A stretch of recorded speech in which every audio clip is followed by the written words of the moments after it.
सुप्रभात। मैं रचना द्विवेदी, प्रवक्ता जमुना देवी नरेश चंद्र महाविद्यालय। आज हम सब मिलकर शब्द रूप के बारे में अध्ययन करेंगे। शब्द रूप क्या होते हैं, शब्द रूप कैसे बनते हैं। शब्द रूप पढ़ने में भले कठिन लगते हैं, लेकिन जब उन्हें हम सही तरीके से पढ़ते हैं तो वो बहुत सरल हो जाते हैं। आज मैं आपको शब्द रूप के बारे में ही चर्चा करूंगी, आपको समझाऊंगी। संस्कृत में शब्द रूप दो प्रकार से चलते हैं। पहला अजंत, दूसरा हलंत। अजंत अर्थात जिन्हें स्वरांत कहते हैं। स्वरांत जिन्हें संस्कृत में अच कहते हैं, वो आपके अजंत होते हैं।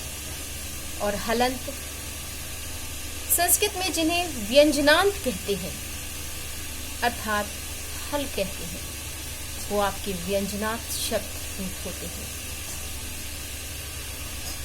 संस्कृत में 3 प्रकार के लिंगों का प्रयोग किया जाता है। पहला पुल्लिंग, दूसरा स्त्रीलिंग, तीसरा नपुंसकलिंग।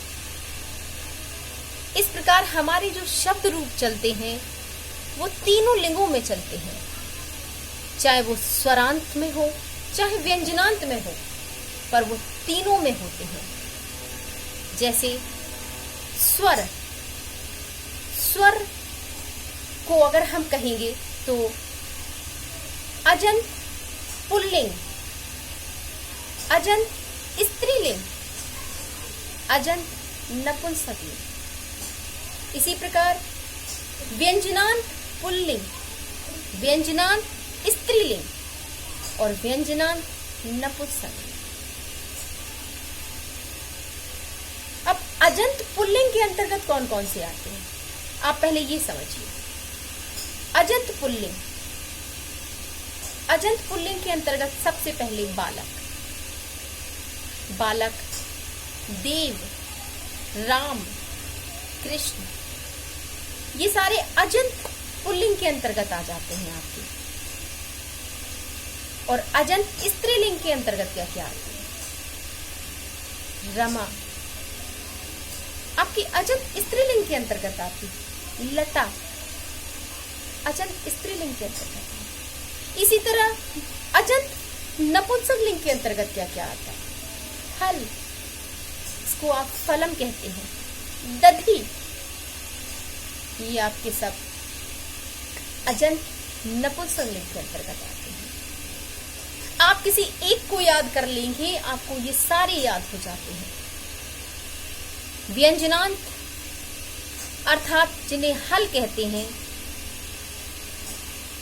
उसमें भी पुल्लिंग के रूप चलते हैं। राजन, आत्मन, ये अजंत न होकर हलंत है, क्योंकि इनके लास्ट में आप ये देखिए हलंत का निशान होता है, हलंत होती है। एक चीज ध्यान देना हमेशा, अच के अंत में स्वर होता है। अच आप जब भी लिखेंगे उसके अंत में स्वर होगा। आपने राम लिखा है, राम के अंत में आ आता है, आ, राम। जब आप उनका खंडन करेंगे, उन्हें अलग अलग टुकड़ों में करेंगे, तो उनमें 4 आपके राम में कितने निकलेंगे? 4 ध्वनियां निकलती हैं और लास्ट की ध्वनि क्या होती है? आ। इसीलिए वो अजंत है। लेकिन जब व्यंजनांत होता है तो अंत में हलंत लगा होता है, और हलंत का मतलब होता है कि वो स्वर के साथ नहीं है, अर्थात स्वर की कमी है वहां पे, इसीलिए उसमें हलंत है। क्योंकि हलंत होने का मतलब होता है कि लास्ट में आ नहीं है, स्वर नहीं है, अर्थात वो व्यंजन है।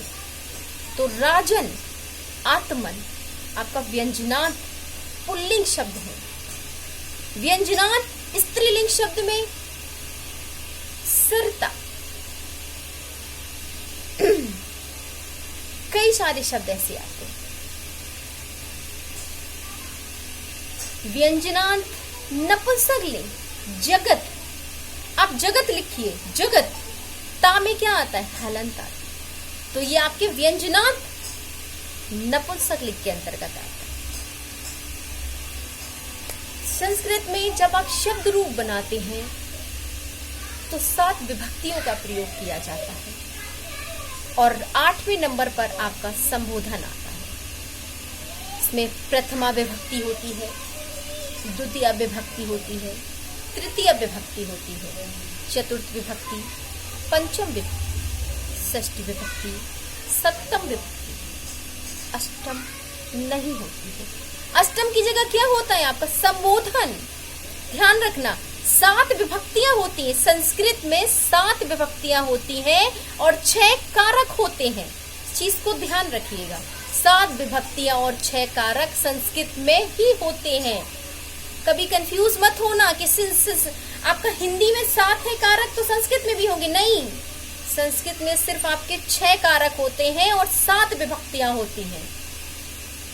7 विभक्तियों के साथ 3 वचन भी चलते हैं। जब आप शब्द रूप बनाते हो तो आपके 7 विभक्तियों के साथ आपके 3 वचन चलते हैं।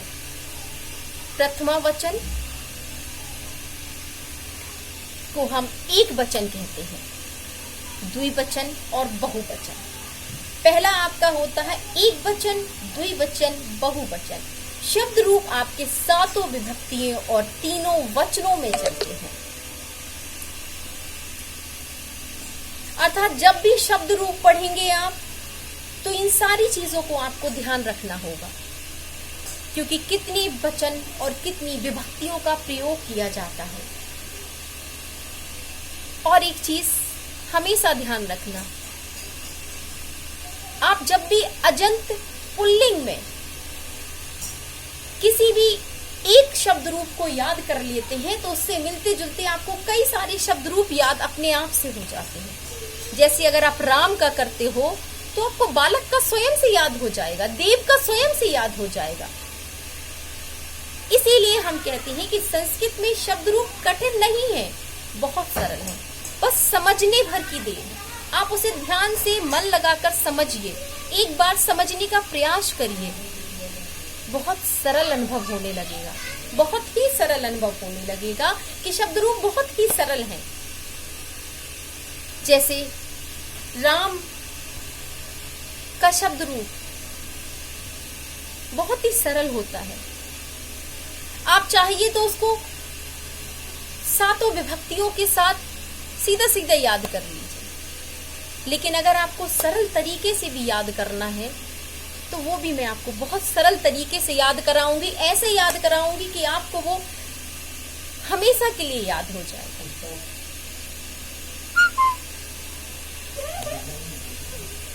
अब राम के रूप के लिए मैं आपको अगले पार्ट में अच्छे से अध्ययन करना सिखाऊंगी। धन्यवाद।